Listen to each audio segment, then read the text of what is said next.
The first people God ever made were Adam and Eve.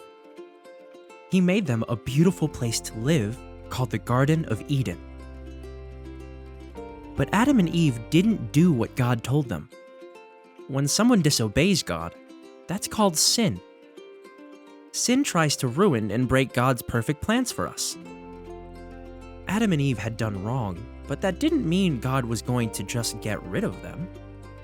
God had plans to redeem them. When God redeems something, that means he takes something that's broken and he makes it new.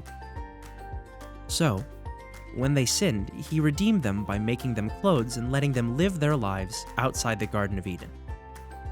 He then made a promise, and this one was big, the biggest. He promised one day a man would come and defeat the serpent, which is Satan. The man he was talking about is Jesus, the one who would make all of us new. Adam and Eve lived their lives outside of the Garden of Eden and had 2 sons. Their oldest son was named Cain, and when he was older, he became a farmer and grew vegetables. Their younger son was named Abel, and he became a shepherd and raised sheep.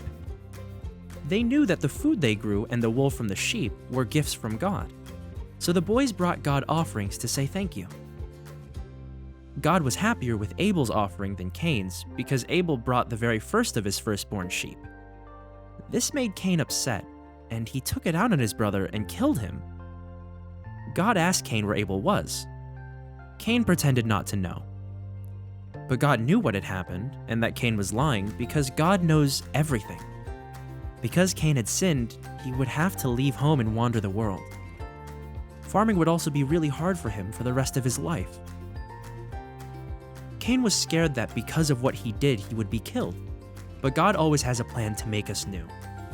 God promised Cain that he would protect his life. In this real-life story, 3 different people disobeyed God: Adam and Eve and Cain. They all sinned, but God is faithful even when we disobey him. No matter what we do, we can remember God can make us new. That's the end of this story. But God's story goes on forever.